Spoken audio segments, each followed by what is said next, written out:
Chapter 1: How Your Choices Affect Income.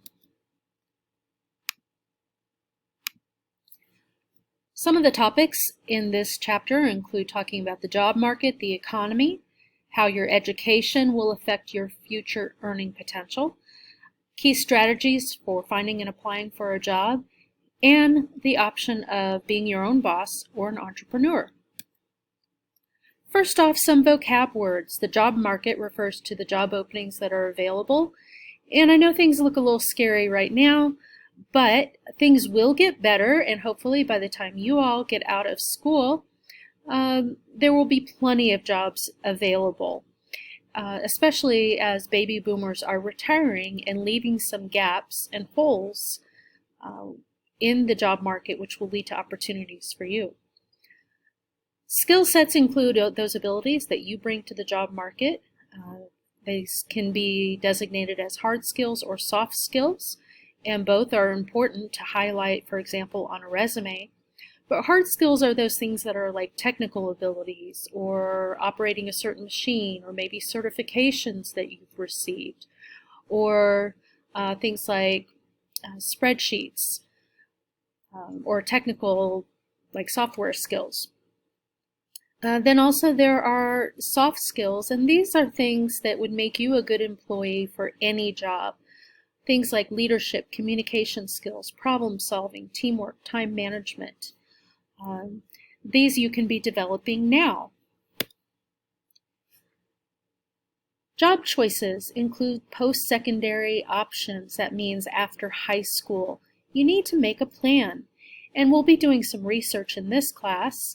One really good place to look is a website. It's the Occupational Outlook Handbook, and it's a great place to start doing some research.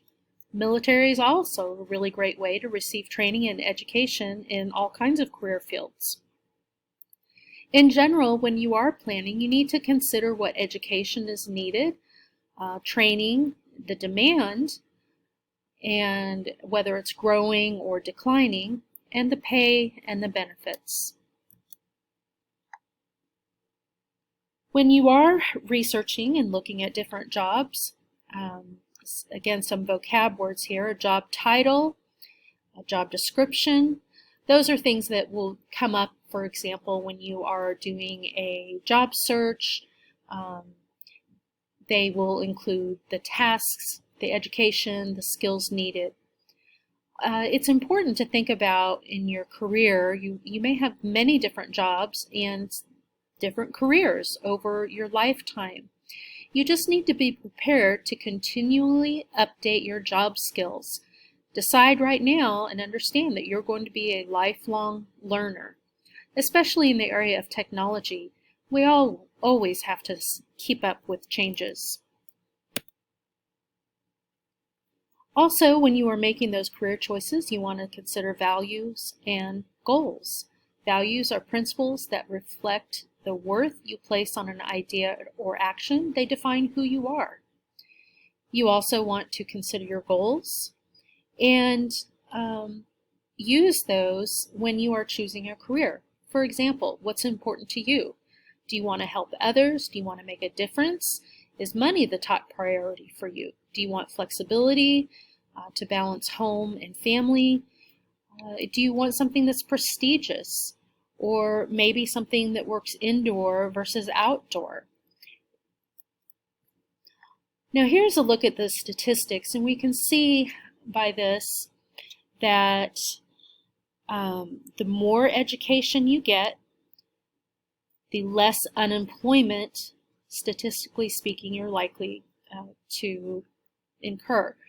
So the higher the education level, the more money you'll make, and the less chance of being unemployed. Money isn't everything, but in general, we don't want you to be down here. Okay, that's for high school dropouts.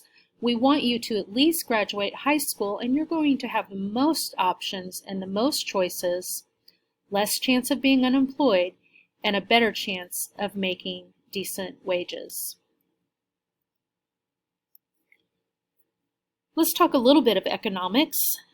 some vocab words here. The idea of scarcity is a standard Economics 101 vocab word. It means that there is a difference between our unlimited wants and needs and limited resources. What are those limited resources we're talking about? Well, it's money in our pockets. So what we have in the U.S. is called a market economy. That means we are capitalist-based. Capitalism is not a dirty word, folks. Capitalism means we are we have a market economy, and we are consumer-driven. That's based on supply and demand of goods and services that we as consumers want, and competition among the businesses or providers of those goods and services. And we as consumers have the most power because it is our dollar bill that serves as a vote in our capitalist-based or market economy. So that keeps the companies that provide the best products and services at the best possible price. They're the ones that stay in business. And that's really all that a market economy is. If we look at the business cycle, if you've heard of gross domestic product, it's really just a measure of how the U.S. is doing in terms of our business health. And the business cycle divides, looks at that GDP and divides it into terms of growth or decline in our economy. Whether it's the GDP is growing, or it's at a peak, or it's contracting or declining. Maybe it's in that trough. Okay, these are all kind of standard. You're never going to be able to get GDP to just go straight. There's always going to be some ups and downs in the economy. A strong economy means that consumers are spending, there's good jobs available, and pay is increasing. A weak economy means that there is less spending, less jobs, and less pay increases. Now, right now, our GDP has really tanked, and we're in the negative 32%. We are definitely in a recession.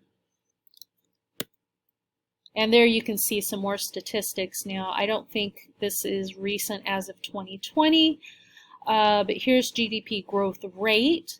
Ideally, the U.S. government wants to see this around a 2 or 3% growth rate. We were doing really well right after, let's see, this was the 2016 elections. And the stock market and in general economy was doing quite well. And then in 2020 now, because of COVID, we have really come down into unprecedented territory since I think 1958 I was looking at was the last time we were below 10% growth rate. We're now to like a negative 32%. I don't think it's all doom and gloom. I think we will recover eventually, but it's going to take a little while. And so the best thing you can do to prepare as students for your future, when things hopefully will be a little bit brighter in terms of our GDP and our overall economic health, best thing you can do is have a strong work ethic and get your education. All right, when you are looking for the jobs, you need to network. That means you need to build relationships with people in the community who will help you improve your job prospects. It's always good to know people. These are contacts who can help serve as a resource for you, give you ideas of where jobs are, what's available. You can, of course, look on company websites. There's lots of other places you can look for jobs as well, whether it's through job fairs or employment agencies, etc. But definitely it still really comes down to networking. A lot of jobs never show up on a website. They never make it that far to an official posting. All right, when you are looking, or you have found a job and you want to apply, need to fill out a proper job application. Basic questions that you need to have ready to go include your work history and your references, including all their contact information, be truthful on these legally. You need to be truthful on the job application, or that could really come back to haunt you later. You want to describe, for example, also on your resume, your work experience, education, skills, and interests. And later on in the semester, you will be putting together a resume. You want to tailor each resume to the job at hand and keep it easy to read, and generally one page at this at this time in your career. When you get the job, you also will need to write a letter of application, or called a cover letter. And even in today's digital world, you can always attach those usually to an online application. There's an example of a letter of application where you identify the job at hand, how you got the information about that job available, go into your background and experience, refer to your resume, ask for an interview, and give your contact information. So this type of thing just goes along with the resume and maybe elaborates a little bit more. In a job interview, you need to prepare. That means you need to practice ahead of time, whether it's in the mirror while you're driving or with someone. You need to have some answers ready and have practiced those ahead of time. So know some of those common questions and how to answer them, and certainly research about the company. You want to arrive on time, dress appropriately. Don't bring anyone else with you, not your mom, not your best friend, and then also bring copies of your resume. You want to be poised, self-confident, and courteous, and be enthusiastic. In follow-up to an interview, you want to ask for a business card. This is going to be helpful because when you want to write a thank you email or letter, emails probably today are just as quick and easy, but you want to make sure you know what was the name of that person who interviewed you and what's their contact information, what's the email. So you need to make sure you follow up after an interview and send a thank you, and this will make you stand out from other potential employees. Finally, consider entrepreneurship. It's not all just about finding jobs, but maybe you create your own. An entrepreneur is a small business owner, one who is a risk taker who starts his or her own business and is considered self-employed. The advantages are that you make your own decisions. It's flexible in terms of keeping your own hours, and if you do really well, you get to potentially make some good money. Be great. Disadvantages are, though, that there's possible failure. Up to 50% of small businesses do not make it after the first year or two.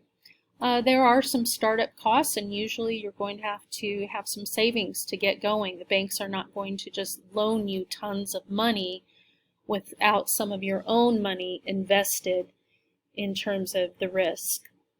And it's definitely long hours, and you have to wear many hats, as in you may have to be the marketer, the accountant, the manager, the supply chain coordinator, all kinds of things that you as the owner, manager, have to take care of yourself. All right, that was kind of long, so hopefully you divide it up a little bit here and there, or just speed up the, you can speed up on the how fast you go through these. But that's it. You guys do the follow-up matching activity to reinforce some of the vocab from this PowerPoint. Thanks.